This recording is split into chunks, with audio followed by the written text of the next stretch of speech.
natural and cultural history is important for several reasons. We gain insights into the ways in which people and the environment have interacted over time and how these interactions have shaped our current world.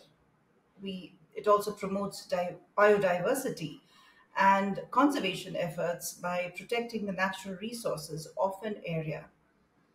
Hi again, I'm Tej, and today's guest is William Billy Creech, president of the MDHA. What is MDHA? We will find out in a moment. Billy is an elected member of the Explorers Club. He holds an MBA degree from Cornell, is the president of the Mojave Desert Heritage and Cultural Association. There is where your MDHCA comes in. He is a published author and poet, is a two-time Mojave Road Wagon Master Award recipient, and is a product manager for Oracle Corporation. He is also accredited executive producer and the key subject of the recently premiered short film Mojave Roads, Preserving the Unknown by and Off-Road. Welcome to the podcast, Billy.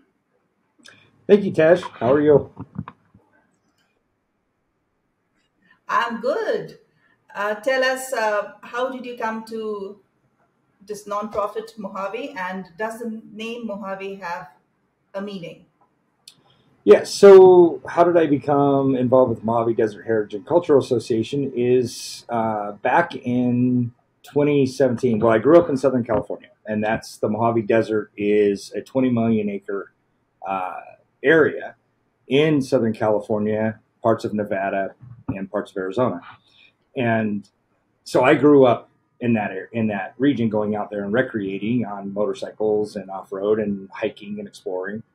And so in 2017, I became aware of a route that had become defunct for 30 years. And we had done historic routes out there, the Mojave Road, which is the original, it was an original trade route for the Mojave Indians.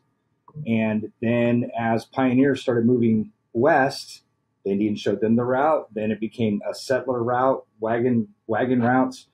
And it just is this historic route through the desert. It runs 140 miles east to west from the Colorado River to an area called Camp Katy near Barstow. And it's world famous. And our founder, Dennis Casebeer, that road had been lost to history. And he spent almost a decade bringing it back and mapping it, and hiking it, and turning it into a recreation route for backcountry explorers and enthusiasts to get out there and enjoy in a responsible way, right? Keep them on a single path so that they're not out destroying the flora and fauna in a sensitive habitat. And so he did that. And then he realized that a single route could actually cause a negative impact because everybody's using one thing. They're all concentrated in one area. So he then decided he wanted to create a bigger route to disperse people through other areas. And so he created the East Mojave Heritage Trail, 730. Well, actually, when he did it, it was 660 miles. Then it went defunct because of some government action, and it was lost to time for 30 years. And I came across it, and I decided I could remap it and bring it back for people to enjoy and to better conserve the area, right? Because there's 11 endangered species in the Mojave Desert. The desert tortoise gets the most attention. And as people go into areas that they really shouldn't or go off the beaten path, they destroy the habitat. And these animals are very, very sensitive. And so they perish very quickly. So it's important to keep the human interaction into compliant areas so that the wilderness areas can be unimpacted and the animals can thrive and reproduce and bring their populations back. So I decided that it was a win for the environment. It was a win for the government agencies who were trying to protect it. It was a win for the recreationists who were trying to get access. And it was a win for scientific explorers who needed routes to get deeper into the Mojave Desert to do their studies, right? They needed something that's compliant because even they can't take a vehicle or anything into a wilderness area. You can only go on foot. You can't have any mechanical advantage. So you couldn't even land a helicopter out there. So, right, nobody had ways to compliantly get into these areas. So I figured that I could remap it. And it took me a year and a half, almost 2 years to remap it. And then I went out and proved that it could work. And with the remaps, it became 733 miles. But working with the Bureau of Land Management, working with national parks, was actually several groups of Bureau of Land Management and then national parks, was able to successfully bring back this compliant route that now can get people into other areas of the Mojave Desert where they can access it and enjoy it and mitigate the impact of Mojave Road. So it's been very successful. There were no, right, you always hear about the conflict between enthusiast groups and recreationists and environmental groups and government agencies, right? It's always a battle. I was just down there last week and was meeting with BLM and we were actually joking and laughing that look what we've done. 6.5 years we've been working on this and we haven't had one fight. And look at how successful it is. There hasn't been one battle because everybody saw the win and everybody worked together. Right. So It must have been a very enjoyable experience as well, right? To start everything all over again and discover and make improvements and make conveniences. It must be very exciting. yeah, it is. And especially when, the overwhelming, I want to say joy, but when I was doing the route, when it physically came to actually drive it and prove that the paper remap could work, and I was out there, I had a friend with me in my seat, but we were single vehicle going out where some people hadn't been in 30 years. And, when we completed the route, when we finished it successfully, because it was 6 days, it was very challenging.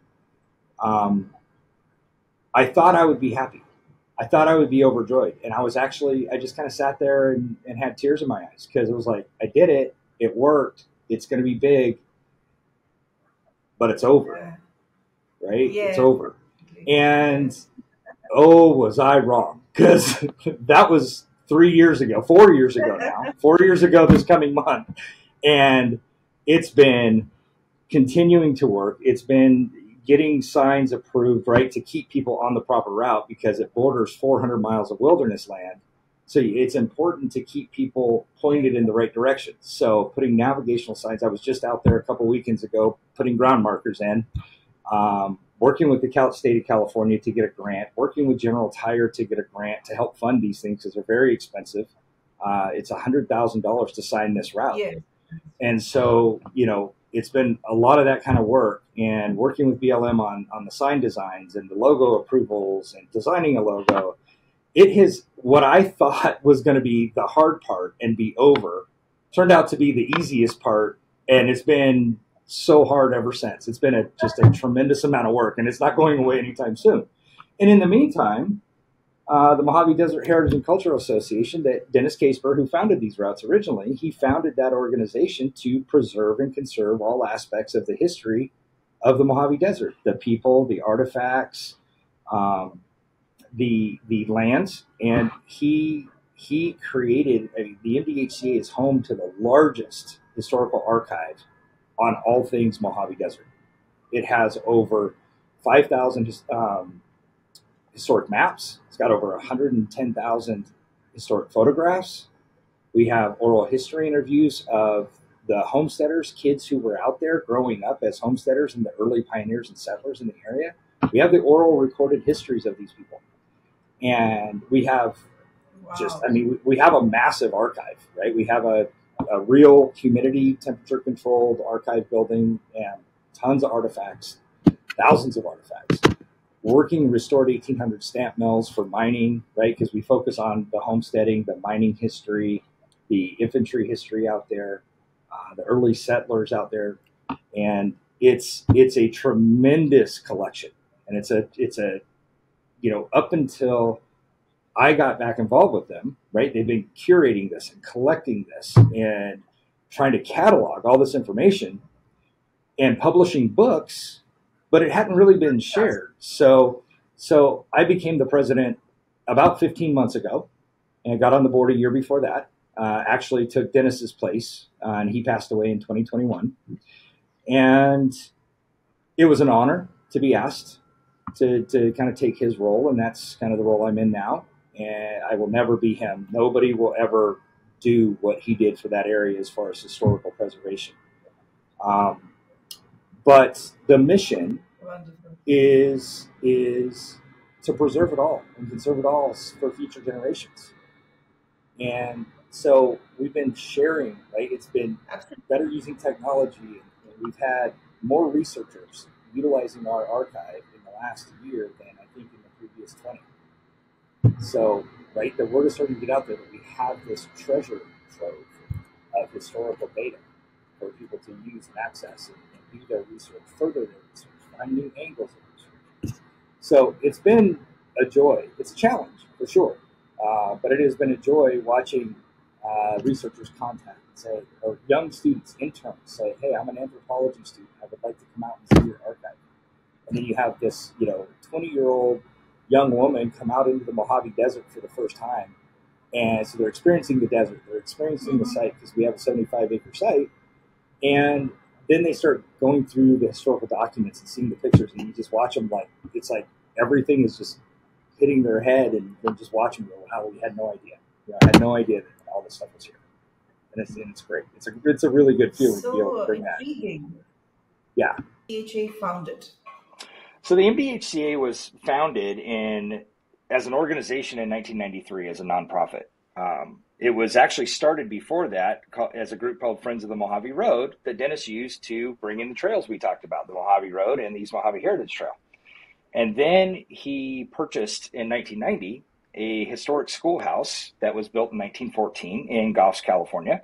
It was totally decrepit, missing walls, roof caving in. And he purchased this thing out in the middle of the desert, moved out there. He was 50 years old and 52.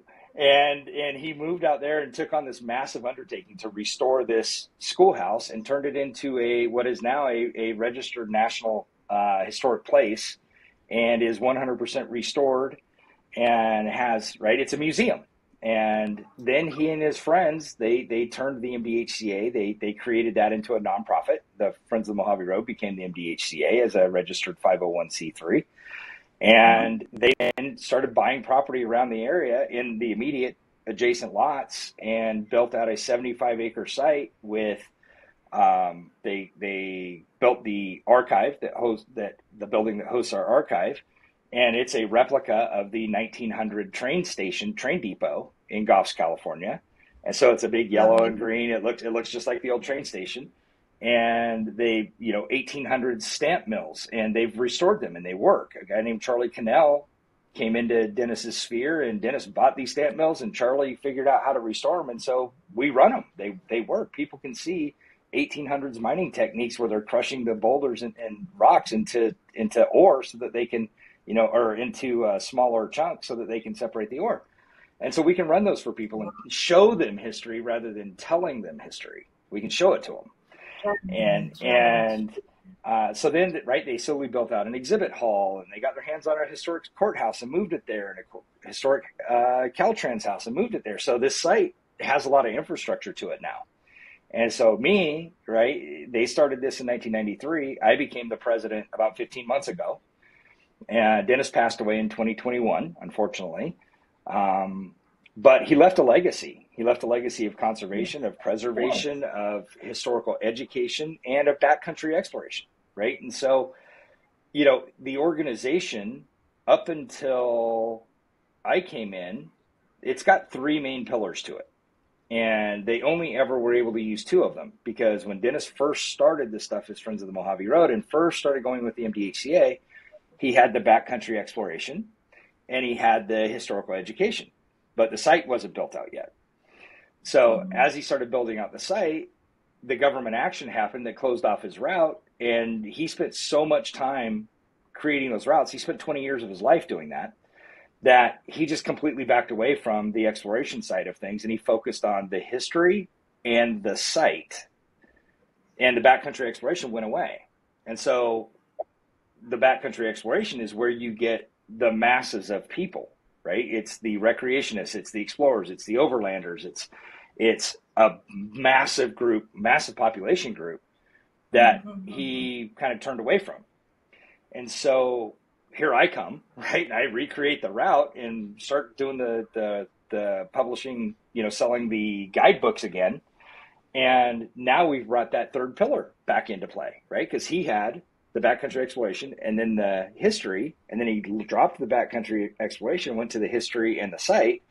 And now what I've done is I've brought the exploration back in. So now we have all three together. So from my main thing out there, because people can tear up landscape, right? There's a lot of folks that will just drive wherever they want, that will do whatever they want. They litter, they do that kind of stuff. And what I'm trying to do is say, if I can use the MDHCA to educate people, so attract them to the area with the site, give them a safe base camp, give them a site to see history, give them the materials to educate them on why that area is special. Why are you even out here exploring? Oh, it's a historical mine. Did you know a guy was shot right here? Did you know that the last gunfight in the Wild Wild West happened right here? Right? So those kinds of things to get them interested, to say, this place is cool, right? And if I can get them educated on it and interested in it, then by default, they're going to care about it. And when they're caring about it, then they're going to want to, they're really going to care for it. They're really going to want to take care of it and explore it responsibly, which then, to me, takes care of the environment. But it also then helps the government agencies and the other advocates for protection. It helps them go, oh, people really will care about this. People really do care. And then to me, it just facilitates a conversation rather than a fight, right? And that's what I'm trying to do. And I've a fellow member of the Explorers Club, he had got a hold of me, and we used the route that I remapped, right, the EMHT, and he sent me. He's a geologist. He's an oceanographer and a geologist, and he had been documenting soil types out in the Mojave Desert. So we were able to take all of his soil analysis, overlay my route onto it, and now all of a sudden you have the blueprint for geologists who are studying soils and rock types. Here's your path to go see if you're interested in basalt, or you're interested in quartz, or you're interested in lava, or whatever you're interested in. This is the route you take to get there, and you do it compliantly. You don't have to tear up the landscape to get there. So it's pretty cool, How cool. Yeah, very cool, very cool. Let's take a break to understand what Chizuba is. Everyone at some point ponders on how this beautiful life can be made more meaningful. Maybe you're a leader trying to enhance your employees' experience at your organization. Or you already work for the community and seek volunteers with state-of-the-art skills to strengthen your nonprofit. Whatever your situation, know that you can make a difference. Chizuba began with this very vision, a vision to facilitate every skill and every passion in the world in meeting a social need. Corporate volunteering has several benefits for both businesses and organizations. In parallel, experienced and enthusiastic volunteers join NGO workers, enabling them to serve the community more effectively. Chizuba offers everyone looking to add purpose and meaning to their lives a chance to connect or volunteer virtually with nonprofit organizations from over 100 countries around the world. Visit www.chizuba.net and explore opportunities to find meaning. Chizuba, your platform to do good. And now, back with our guest. I was just going to come to this question of how are you planning to educate people, and here you are explaining how you started up this entire geological research sort of center. So, which brings me to, do you also encourage school students or college students to come and visit your place? And is there some kind of, do you encourage them? Yes, absolutely. In fact, I had a young female college student contact us, and she's an anthropology major, and she'd never been out in the desert before. She was going to hitchhike. And I was like, hey, maybe try to get a car. It's a long way. But she came and she spent 5 days at the site. and looking at the archives, and she became so educated, and the people that she talked to and the things that she saw and the things she experienced, she changed her entire thesis. Right now she's doing, she changed her entire thesis as to, I think her new topic now is how backcountry explorers actually are conserving the environment. They're not tearing it up. They're actually conserving it. And so, it was a complete mind shift for her because, right, the typical noise that you hear out there is, oh, people are bad for the environment. They tear it all up. When in reality, it takes people to actually care for it. When I'm out there, the other side, taking care of the trails, making sure, right, repairing damage to trails to ensure people access them, because big monsoons happen, right? Especially last year, it was the worst in 1,000 years. A lot of damage occurred. And what happens when damage occurs is people go out there, they're not going to stop just because they run into something that's impassable. They're going to drive around it. And then they're going to start doing damage. They're going to widen the trail. They're going to damage the flora, which is going to put the fauna at risk. And I don't want that to happen. So I go out there, and my groups, our group, the MDHCA, I have people that I call, and it's me and it's other folks who are skilled at this. And we go out there and we assess the routes. What's passable, what's not. If it's something that we can fix, we fix it so that people can still access it and not do damage. And then if it's something that's huge that requires heavy equipment or a lot of environmental impact, we write those reports to BLM and to national parks to say, here's where it is, here's what it is, here's the size, here's the measurements, here's everything. Here's what we recommend you do. And now you guys can better use your budget, right? It's more targeted and it's more efficient, and it saves them money by not having to explore where these things are damaged. They know right where they are and they can go action it. So that happens. And then, yes, we've had more researchers accessing, right? We are, I don't want to say a research facility, because that, I think, puts us on a higher pedestal than what we are, because we're a small group, right? We're not a university or anything like that.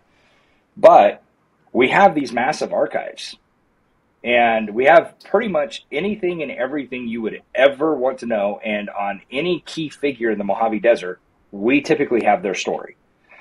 So we have, in the past year, have had more researchers and more universities contacting us to access our archives than I think in the previous history of the organization, because the word is starting to get out there that we have this. And that's been one of the things, right, is using technology to get the word out, right? So talking to you, a podcast, so your audience, your members will know who we are, when before they're like, who are those guys? Absolutely.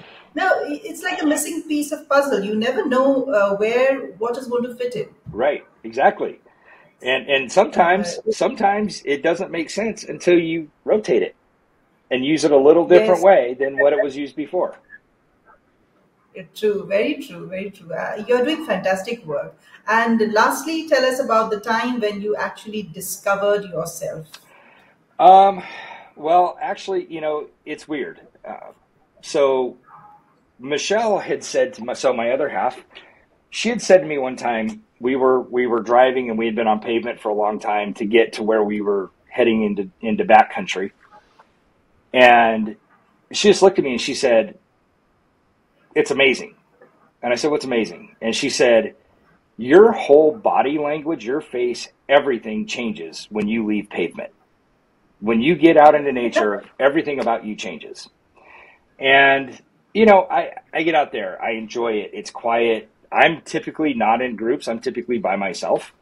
And one day I was talking to Dennis at his house, and we had just met. I had just remapped the route. He was too sick to attend. His daughter, I was the keynote speaker at the MDHCA event, and I'm talking about remapping this route successfully, Dennis's route. And there's a woman in front of me holding a phone the whole time, and I didn't know who she was, and it turns out it was Dennis's daughter, and Dennis was too ill to attend, so she was FaceTiming. And so Dennis wanted to speak with me. She's like, my dad wants to talk to you. I'm like, great. Who are you? Who's your dad? And turns out she was Dennis's daughter. And Dennis invited me out to his house. And so I drove out to see him and meet him face to face. I had talked to him on the phone a few times when remapping this thing. And we were talking about the experience of remapping it and his experiences creating the route in the first place. And we're having these conversations. And then he just kind of looked at me. He just kind of turned and looked at me and he said, tell me, in all of your explorations, the desert and elsewhere, what's the best thing you've ever found? And it was weird because, you know, you think I would have said, oh, this artifact or this petroglyph or something like that. And it was weird to me thinking back on it because I didn't even hesitate. I didn't even think about it. I just said myself. And he smiled. And then our relationship went to 11. And at that point, it was like, you know, kindred spirit as far as, you know, the exploration and the conservation side goes. And we just talked about so many things. And he started telling me these secrets, that things he had discovered out there that he had never told anybody, right? They would have gone to the grave with him if he hadn't told me. And, you know, so, the inner workings. Pardon? You came to the self-discovery and you realized this is where your calling is. I did. And, you know, when I got elected into the Explorers Club, right, that was a huge honor, very humbling honor to be in the presence of some of those people in the history of that organization. And be able to now, right, 10 years ago, my friends I was a drag racer and things like that. And those were my friends and they're still my friends. But now, like, I've got some of the best explorers in the world as my friends. And it's kind of crazy. Guys that, you know, got me started into things, right? That, you know, when I first started getting into the long distance exploration stuff, it was because I'd been trying to figure out what I wanted to do. I wasn't happy just camping. I wasn't happy, you know, just going from point A to point B and then back to point A and then out to another point. I wasn't happy doing that. I wanted to move, but I didn't know how to do it. And, you know, as a young man, 18 years old in the 1980s, the original Banana Republic stores, right? They were the adventure themed, right? They had the Jeeps and the elephants and giraffes, and they looked like trading posts. They looked like safari camps, these retail stores, and they sold safari clothing. That's what they did. I remember making minimum wage and not being able to afford anything. And, you know, there was one of those stores across the street from my apartment. And I would go over there and I told the manager, I'm like, look, I'm not going to steal anything, but I can't afford to buy anything in here either. I just like the way this store feels. It feels like I'm in an adventure. But, you know, being a city kid, my dad was a cop, my mom was a waitress. They got divorced when I was 10. I didn't know how to do it, right? I mean, knowing what I know now, if I could talk to my 18-year-old self, I'd be like, hey, jump on a cattle boat and work your way across the Atlantic and go to Africa, right? Or go do the Southern Jungle Loop in India, right? I did, you know, from Bengaluru and Hyderabad and up to Pune, right? Did the whole jungle route down through the southern tip. And if I could talk to my younger self, I would say, just go do that. You know, don't worry about it. It'll work itself out. And so, you know, fast forward to, you know, I'm older, I'm in my 40s, and I go into a bookstore and I see this magazine on the shelf. It's called Overland Journal. And I pick it up and I was like, what is this? And I look at it and I'm like, oh, this is how you can use your vehicle to do long distance stuff. I start looking at it and I read the letter from the editor, a guy named Chris Collard, who I never heard of. And it's about not wasting time. Stop thinking about it. Stop dreaming about it and go do it. Right? And so that hit me like a ton of bricks. I bought the magazine, and the next day I emailed Chris Collard and said, okay, you seem like you know what you're doing. Teach me. How do I do this? And so, and that has started a great friendship. We've done trips together. We are really good friends. In fact, I invited him out to the MDHCA last October at our big event. He was the keynote speaker. And it was really cool to be able to be the president of an organization and introduce the guy who got me into it in the first place. Wow, right? That was a real special moment. And, Michelle and I and he and his wife are doing a trip in July. And so I count Chris among my best friends. And so it's just the world of people who care. They don't just care about nature. They actually care about their friends, and they actually want to mentor people and teach people how to do this the right way. And that's part of my message as well. I started an EMHT Facebook page, right, for people that want to do the EMHT. And I'm like, just call me. If you have questions, call me, because this route will hurt you. So if you want to learn how to do it, you can read here. It's a group of people, and it's grown to, it's only like 450 people. But for that kind of a route, that's pretty big. Yeah, it is. But people call me all the time, and I'll talk to them for hours about how to do the route. And they're like, how do you do this? I'm like, because this is what I wanted somebody to do for me. I needed somebody to teach me how to do it, and Chris was that guy for me.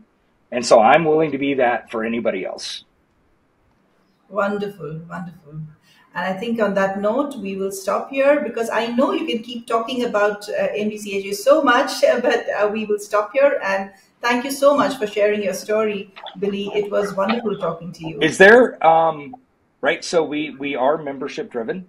Is there a way to talk about becoming a member to support us? Sure. Okay. I'm the president. Sure, why not? Whatever it is. So the MDHCA, we are a member-driven organization, and we are growing for the first time since 1994. We grew last year. We doubled our membership. We have 800 members now. And the more the merrier, obviously. But you can camp on site for free if you're a member, access our archives, the museums, and we have events. And it's a great community for people. It's only $50 a year. That's it. You get a lot of value for that. And so if anybody is, wanting to be a member, come out to explore the Mojave Desert. You have a safe place to camp and a community to get involved in. We are at mdhca.org, and we also are launching a new website shortly. The URL is themojaveroad.org. Lovely, lovely. I'm joining your club. Thank you. Well, right now it's mdhca.org. In about a month, it'll be the mojaveroad.org, but it'll point to it. Yeah. I never realized how hard it is to build a website. Oh my gosh. Well, you've got volunteers from Chizuba. If you've signed up at Chizuba, you will have volunteers who will do it for you for free. Well, I have not signed up yet, but I intend to. So I literally, when I got your invite, I was heading out the door for the desert for a few weeks. That's why I said my schedule's going to be screwy.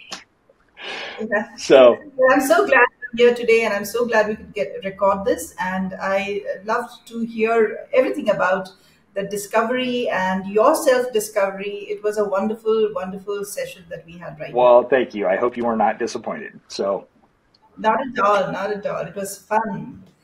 Thank you all for joining in. See you all in the next episode.